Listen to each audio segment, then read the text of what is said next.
Olá, querido amigo, querida amiga, meu irmão, minha irmã em Cristo Jesus, que a graça e paz esteja com todos vocês. Amados, hoje nós vamos narrar a carta de ensino do pastor David Robertson, a carta de número 15, com o título Como mudar as circunstâncias através da confissão da palavra. Uma das coisas mais poderosas para tornar as circunstâncias favoráveis a nós é declarar a palavra sobre as circunstâncias que você deseja mudar. E neste ensino você vai aprender detalhadamente como você pode confessar com a confissão, através da confissão da palavra, você mudar as suas circunstâncias. Mas antes de continuar, eu peço a você que se inscreva no nosso canal aí, se você ainda não é inscrito, que você dê o seu joinha, compartilhe essa mensagem com o máximo de pessoas que você puder, e fazendo isso você vai estar contribuindo com a pregação do Evangelho. Então, sem mais demora, vamos à carta de ensino de número 15, escrito assim: querido amigo, eu quero falar com você sobre o que é preciso para andar na fé que agrada a Deus. Eu estou falando do tipo de fé que causa mudanças em situações impossíveis até que todas as circunstâncias se alinhem com a palavra de Deus. Em Hebreus, no capítulo 11, versículo 6, provê uma definição excelente para esse tipo de fé, escrito assim: de fato, sem fé é impossível agradar a Deus, porquanto é necessário que aquele que se aproxima de Deus, creia que ele existe e que se torna um galardoador daqueles que o buscam. Então vamos lá. Vemos nessa escritura que para ter o tipo de fé que agrada a Deus, nós precisamos ir a Ele com duas qualificações. Número um, devemos crer que Ele existe. E número dois, devemos crer que Ele é um galardoador, ou seja, presenteador daqueles que entregam o seu tempo para buscá-lo diligentemente. Essas duas qualificações também revelam os dois níveis básicos de fé. A menos que você tenha fé que declara que Deus existe, você não pode sequer se aproximar dele com fé. Por isso é impossível agradá-lo. Aquelas palavras ele existe ou ele é são similares à maneira que Deus se referiu a si próprio no deserto quando estava falando com Moisés ali em Êxodo no capítulo 3, no versículo 13 e 14. Moisés perguntou assim: que diria eu, Senhor? Que quem me mandou a Faraó? Aí Deus respondeu para ele: diga-lhe que quem lhe enviou foi o Eu Sou. Então, este é um dos nomes que descreve a essência de Deus. Quando ele respondeu a Moisés: Eu sou, ele estava dizendo: Eu sou a soma total de toda a existência, passado, presente e futuro. Agora, aplique isso em sua caminhada com o Senhor. Quando você vai a Deus no presente, você precisa crer que Ele é e estará lá no exato momento que você foi a Ele. Em outras palavras, você deve ir a Deus crendo que Ele é tudo o que Ele disse que Ele é, como o seu Deus e o seu Pai. De outro modo, você não tem fé que agrada a Ele. Esta é uma verdade posicionada, derivada da soberania de Deus. O que eu quero dizer com verdade posicionada? Uma importantíssima verdade posicionada diz que quando Jesus passou pela cruz, ele estabeleceu uma lei divina em operação que proclama que ele proveu a salvação para todos os homens, mulheres e crianças deste mundo. Quando qualquer pessoa preenche as qualificações, a lei divina entra em ação e ela ou ele irá nascer de novo. Esta é uma verdade soberana e posicionada, uma lei universal que é inevitável como a lei da gravidade. Enquanto a nossa aliança com Deus permanecer e as pessoas precisarem nascer de novo, nenhum homem, mulher ou criança deixará de nascer de novo se apresentar, apresentar diante de Deus, crendo em seu coração que ele ressuscitou Jesus dos mortos. Romanos 10, 9. Pela lei natural da gravidade, quando você joga uma pedra para fora de um prédio, ela vai cair com uma certa velocidade. Você pode até usar cálculos de matemática para descobrir exatamente o que aquela pedra vai ocasionar. Do mesmo modo, você pode saber que as leis soberanas de Deus vão operar de acordo com o seu plano original. E por você ir até Ele crendo que essas verdades posicionadas são exatamente o que Ele diz que elas são, você pode saber que a sua fé está agradando a Ele. A cura divina É outra verdade posicionada, estabelecida pela soberania de Deus. Muitas pessoas não querem crer que Jesus proveu para elas cura como proveu a salvação. Aliás, elas buscam uma razão para justificar as suas doenças. Infelizmente, o diabo tem sido bem-sucedido com seus enganos junto ao corpo de Cristo, fazendo as pessoas crerem que a parte deles, eles não podem ser curados. E por isso ele fica doente, as pessoas estão doentes. Por exemplo, muitos creem que Deus segura a cura deles só porque foram predestinados a morrer com certa doença. Ou talvez Deus tenha algo valioso para ensinar-lhes, pois sabe que não há outro jeito de aprenderem. Então, o diabo vem com doutrinas impressionantes como essa para nos colocar fora da verdade posicionada de Deus e dizer que a cura divina já foi suprida por Jesus Cristo, mas isso não funciona para você.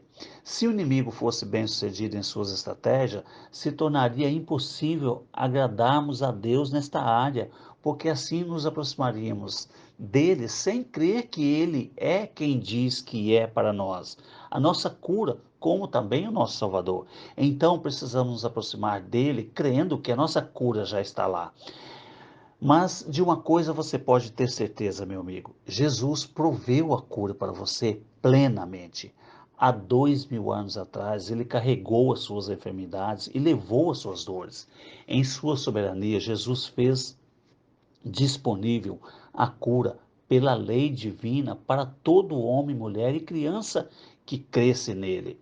Em outras palavras, Deus não está sentado no trono dele, selecionando aqueles que serão curados e aqueles que não serão.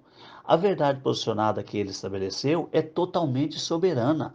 Agora é meramente uma questão de alcançar a promessa pela fé. Como uma pessoa faz isso? Simplesmente quando determina em seu próprio coração que Deus é quem ele diz que é. Este é o primeiro nível de fé. O diabo não tem o poder de segurar a verdade posicionada de Deus de você. Independentemente da sua condição de vida, a lei de Deus diz que quando a sua fé agrada a ele em crer que ele é, então ele será o que disse que seria em sua vida. Então, em Hebreus no capítulo 11, versículo 6, está escrito que você deve crer que, à medida que você busca a Deus diligentemente, de acordo com a sua palavra, ele se tornará o seu galardoador, ou seja, o seu recompensador. Ele te dará a recompensa por você buscá-lo. Este é o segundo nível de fé. Paulo está dizendo aqui sobre você dar a sua vida para buscar a Deus, porque você não pode ser diligente em alguma coisa sem prestar total atenção a ela ou sem tirar um tempo para buscar a Deus. Deus é nosso recompensador. Quando, com toda diligência, buscamos Sua verdade posicionada e permitimos que Ele seja para nós o que Ele já nos falou que é. Esse tipo de busca com diligência o agrada, porque isso permite a Ele derramar a sua graça e suas abundantes bênçãos em nossas vidas. Eis a razão principal pela qual Ele enviou Jesus à cruz em primeiro lugar. Mas como eu obtenho fé para crer que Deus é e que Ele é meu galardoador à medida que eu o busco? Em Romanos 10,17 diz que a fé vem por ouvir a palavra de Deus. Quando a fé vem a mim através da palavra de Deus, ela se torna a substância daquilo que eu estou esperando, assim como está escrito em Hebreus 11:1. Por isso, é muito importante nós lermos e ouvirmos a palavra de Deus. Por isso, se a esperança que está em minha alma não foi programada pela palavra de Deus, ela não pode receber a substância da fé. Infelizmente, a nossa esperança também frequentemente não está programada pela palavra. Em vez disso, ela é destruída pelo mundo, pela religiosidade, ou pelos bons conselhos dos amigos ou médicos que tentam nos consolar, ou pelas acusações do inimigo, ou acusações das pessoas que se deixam ser usadas pelo inimigo. Por exemplo, suponha que um médico simplesmente tenha me dito que eu tinha um câncer e restavam-me apenas 6 meses de vida. A esperança em minha alma de ser curado daquele câncer em fase terminal deveria ser construída pela palavra que declara que Jesus levou as minhas enfermidades e carregou as minhas dores. De outro modo, a fé não pode pôr substância em minha esperança, pois a fé vem apenas de um jeito, por ouvir o que a palavra tem para me dizer sobre o meu problema. Talvez o meu médico esteja me dizendo que eu vou morrer. A religiosidade talvez me diga que eu vou morrer. São estas as vozes que eu escolho ouvir. A minha esperança vai ficar cheia de falhas, incapaz de receber as substâncias da fé. Eu vou repetir de novo. Talvez o médico esteja me dizendo que eu vou morrer, a religiosidade talvez me diga que eu vou morrer, diz que não tem cura, a palavra não cura, que Jesus não cura hoje. Se essas forem as vozes que você vai escolher ouvir, a sua esperança vai ficar cheia de falhas e você será incapaz de receber a substância da fé e a sua cura. Em Hebreus 11 também fala sobre os homens que agradaram a Deus com a fé deles. De todos os que foram citados, o meu favorito é Noé. Este homem estava determinado em agradar a Deus, mesmo quando isso resultou na condenação de um mundo inteiro. Veja o que o apóstolo Paulo disse sobre Noé no versículo 7 do capítulo 11 de Hebreus. Escrito assim: pela fé, Noé, divinamente instruído acerca de acontecimentos que ainda não se viam, e sendo temente a Deus, aparelhou uma arca para a salvação de sua casa, pela qual condenou o mundo e se tornou herdeiro da justiça que vem da fé. Veja só, sendo movido pelo temor a Deus, fazendo o que ele não podia ver, Noé condenou o mundo e se tornou um herdeiro da justificação pela fé. Como as outras pessoas de Deus listadas em Hebreus 11, Noé mudou o seu mundo por ter aceitado pela fé o que Deus lhe disse. Antes de ir adiante, eu quero voltar um pouco para Hebreus 11:3. Por muito tempo havia alguma coisa neste versículo que me confundia quando estava estudando este capítulo sobre estes homens poderosos de Deus que o agradaram pela fé.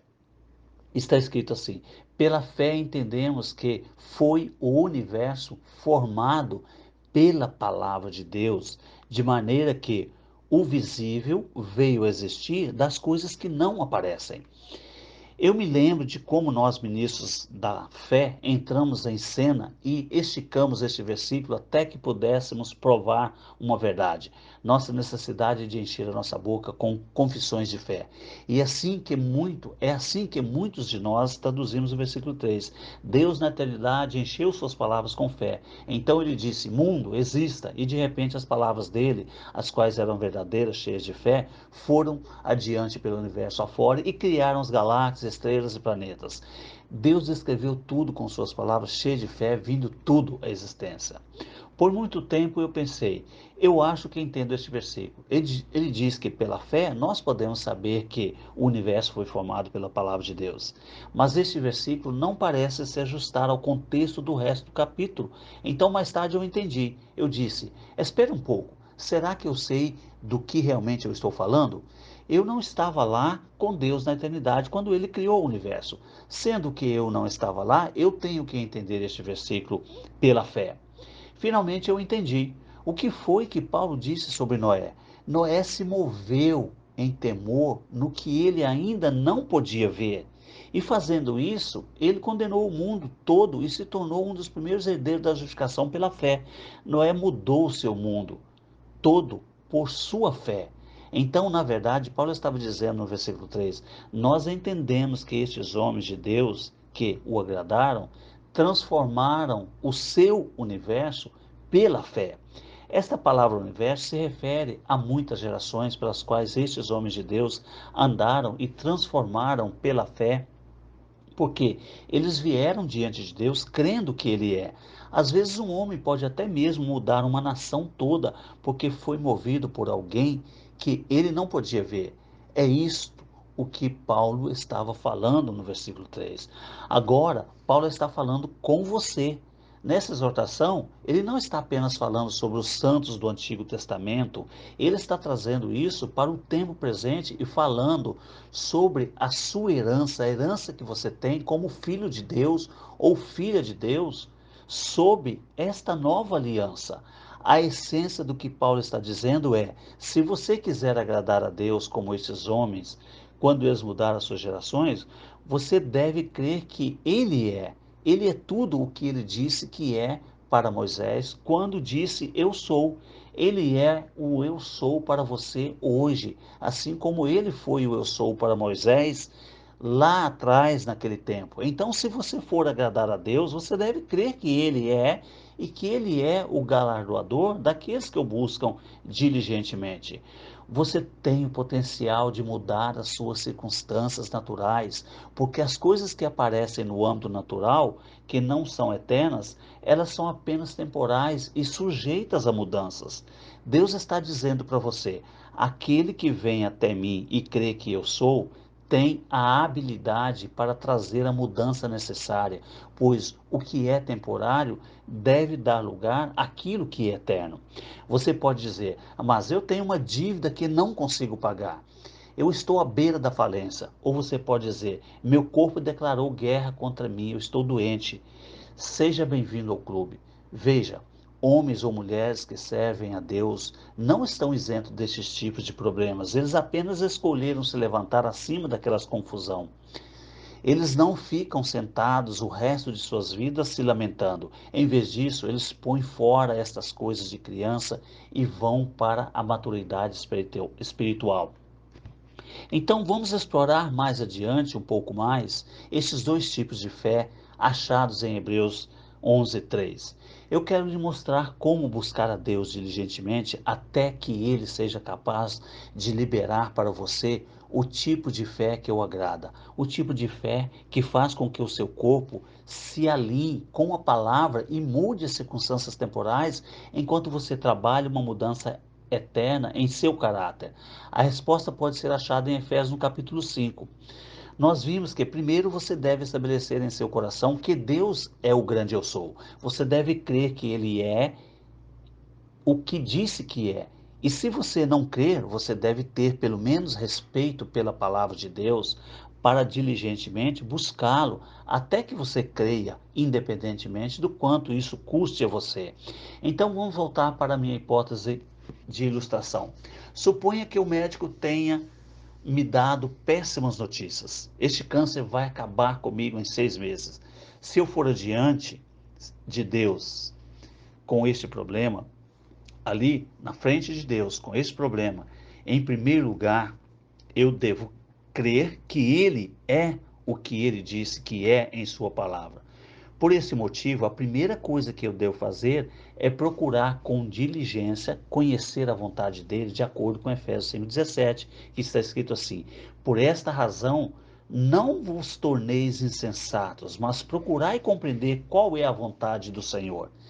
Eu tenho que descobrir o que Deus disse sobre a cura, se é ou não é parte da minha herança como filho de Deus. E eu posso garantir a você que é. Por eu buscar diligentemente a vontade de Deus, eu descobri que Jesus já levou as minhas enfermidades e carregou as minhas dores, morrendo em meu lugar sob a pena de morte para a minha doença. Eu também descobri que eu fui crucificado com ele. Isso significa que quando Jesus morreu sob a penalidade das minhas enfermidades e doenças, eu morri com aquelas doenças com ele. De fato, toda doença se despojou de seu poder de me matar, porque Jesus se tornou o meu substituto. Jesus foi o único redentor qualificado em todo o universo para carregar a penalidade dos meus pecados, porque ele está livre do pecado. Mas ele não apenas carregou a penalidade do meu pecado, ele também carregou a penalidade de toda a doença conhecida pela humanidade, para que eu pudesse ficar livre da doença nesta terra. Porque Jesus foi o meu substituto, aos olhos de Deus, é como se eu tivesse morrido na cruz quando Jesus morreu. Eu também morri para cada doença conhecida pela humanidade, quando morri com Jesus lá na cruz. Por isso, eu posso com toda certeza saber que nenhuma doença do planeta Terra tem autoridade de vir para minha casa, que é o meu corpo, e me matar, porque eu já morri para aquela doença quando morri com Jesus. Isso é o que eu entendi a respeito da vontade de Deus para a minha cura. Não sendo insensato, eu me estabeleci na sabedoria de que Jesus levou as minhas doenças e carregou as minhas dores. Então eu me aproximo dele com a fé que o agrada, sabendo que ele é o que disse que é. Por eu buscar continuamente a Deus com diligência, eu descobri em Efésios 5,18 que é o próximo passo que eu devo dar. Escrito assim: E não vos embriagueis com vinho, no qual há dissolução, mas enchei-vos do Espírito. Mas como eu fico cheio do Espírito? Versículo 19 responde essa questão. Ele diz assim: falando entre vocês com salmos, entoando e louvando de coração ao Senhor com hinos e cânticos espirituais. Eu vou abrir um parênteses aqui para fazer um comentário sobre o pastor David e sobre este ensino. Em outros ensinos ele fala que muitas vezes as pessoas quando se juntam, ao invés delas falarem sobre as coisas de Deus, elas se envergonham, não falam das coisas de Deus e ficam ali, se amontoam crentes para falar mal uns dos outros, denegrir a imagem uns dos outros.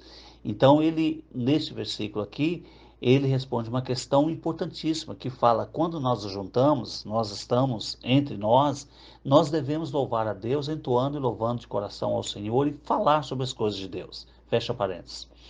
Você sabia que você pode literalmente ministrar para você mesmo através da adoração até que você fique cheio do Espírito Santo?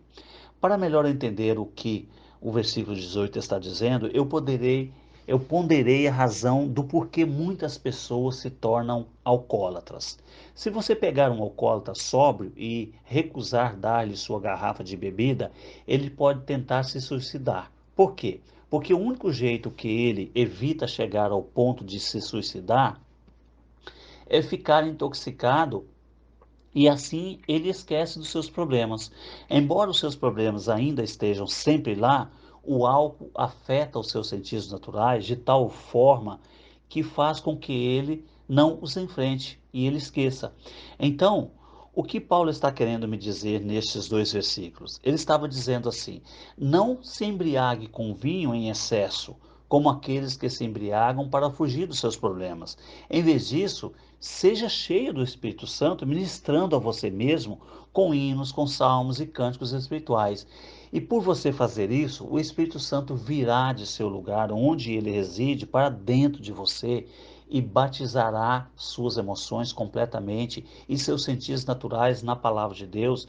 E como um homem alcoólatra, você vai se esquecer do diabo, do médico e de todos os que dizem que você morrerá.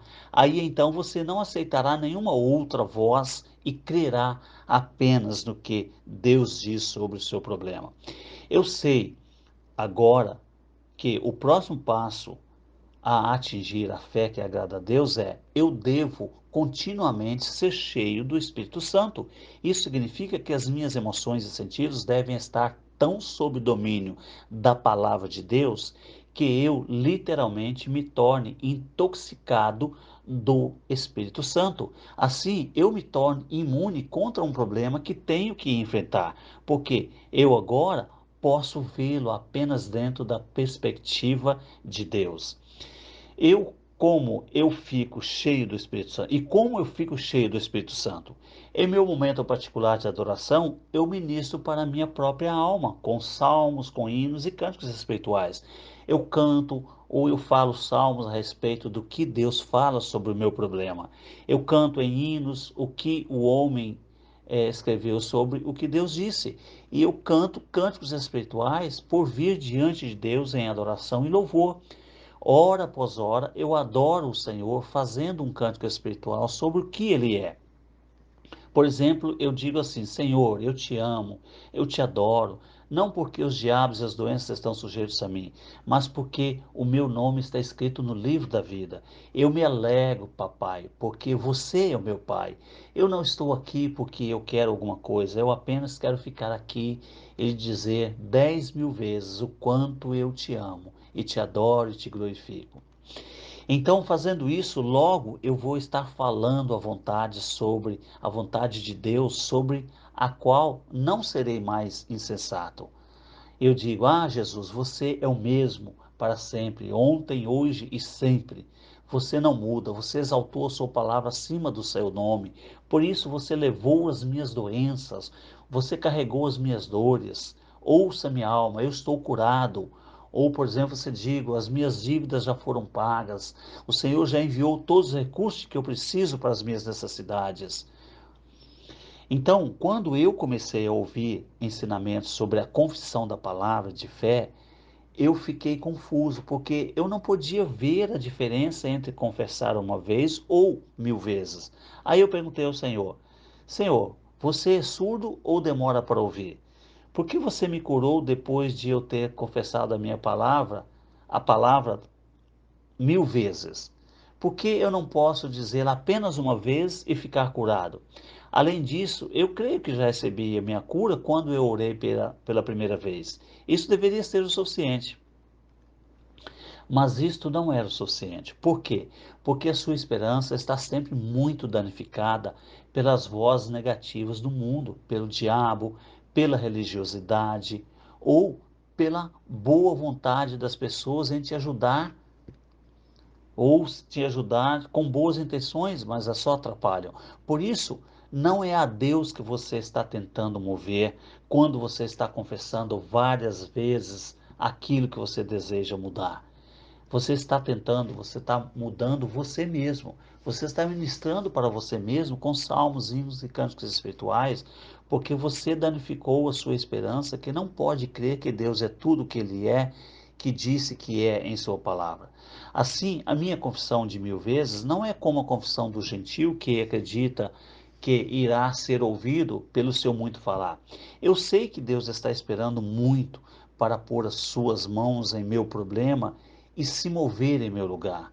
Como está escrito em Romanos 8,32, assim: aquele que não poupou o seu próprio filho, antes por todos nós o entregou, porventura ele não nos dará graciosamente com ele todas as coisas?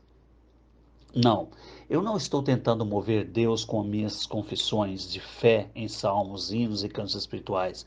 É apenas a minha própria alma a quem eu estou ministrando. Veja, a nossa alma irá por fim, depois de muito confessar a palavra, ela irá transformar naquilo a que a sujeitamos. Isso explica o porquê, na minha hipotética situação, que tenho apenas 6 meses de vida, não é apenas suficiente ouvir o meu pastor ensinando a palavra por 2 horas por semana. Mais do que provável, a minha esperança está muito danificada para se levantar bem-sucedida contra os bombardeios negativos que eu recebo 24 horas por dia dos médicos e o grande número dos parentes que vêm para me ver pela última vez. Eu devo ir diante de Deus em adoração 50.000 vezes e ministrar diligentemente a minha própria alma até que a minha esperança seja restaurada, até que eu cruze a linha da esperança que não pode receber a substância da fé para uma fé que pode mudar completamente o meu mundo de acordo com a palavra de Deus. Aquele tipo de fé que abrange ambos os níveis, um crer em Deus é o nível 2, que ele é galardoador daqueles que o buscam. E por isso é o tipo de fé que agrada a Deus. É muito triste, pois muitas pessoas, muitos de nós, pessoas de fé, nunca vamos além do nível número 1 de fé. Sim, nós admiramos a palavra, nós até aderimos a ela como verdade absoluta e palavra final. Se você nos perguntar: vocês são filhos e filhas de Deus? Nós entusiasmadamente nós diríamos: sim, eu sou filho de Deus. Ainda que muitos de nós não nos importemos muito com o nosso relacionamento com o nosso Pai Celestial para buscá-lo diligentemente e cumprir com nossas responsabilidades, andando na totalidade de seus benefícios, ainda assim continuamos afirmando que somos filhos de Deus sem querer ter relacionamento com Ele.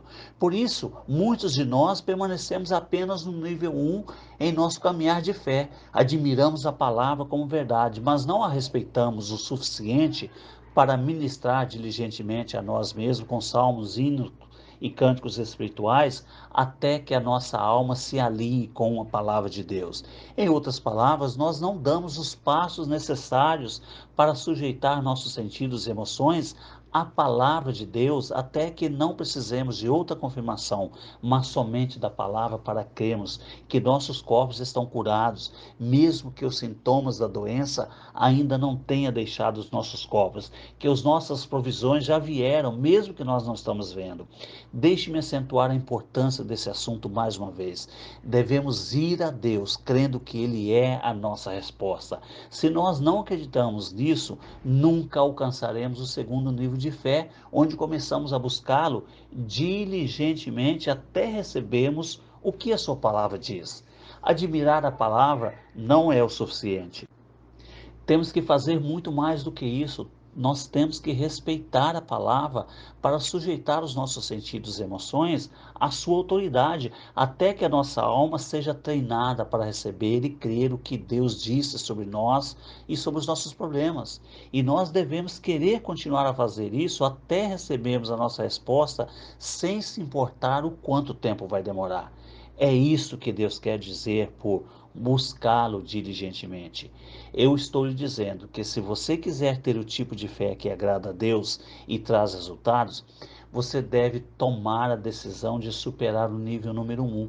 Não admire apenas a palavra. Não admire simplesmente a palavra como uma verdade, mas respeite-a o suficiente para fazer o que é necessário para diligentemente buscar a Deus. E por fazer isso, Ele irá recompensá-lo. Os benefícios de se tornar seu filho sob a nova aliança e se tornar vivos em você com a palavra de Deus, como a palavra de Deus fez em Moisés, quando ele esteve diante do Mar Vermelho e parecia não haver nenhuma saída. Você não deve fugir dos seus problemas, somente faça o que é necessário para ser cheio do Espírito Santo e ele virá fazer você olhar para os problemas do mesmo jeito que um bêbado faz, mas haverá uma enorme diferença entre você e o bêbado. Diferente do bêbado, você estará fazendo o que é necessário para mudar o seu universo, eliminando os seus problemas pela poderosa palavra de Deus. Seu amigo e colaborador, Dave Robertson. Muito bem, meu irmão, minha irmã, que a graça e a paz do Senhor esteja com você, que você seja muito abençoado, que confesse muito esta palavra, ouça várias vezes este ensino e compartilhe com outras pessoas, e você será muito abençoado. Deus abençoe e até a próxima carta.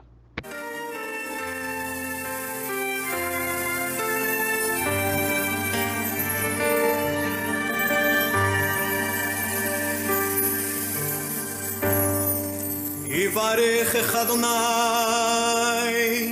וישמרך, יאר אדוני פניו אליך ויחונך, יישא אדוני פניו אליך וישם לך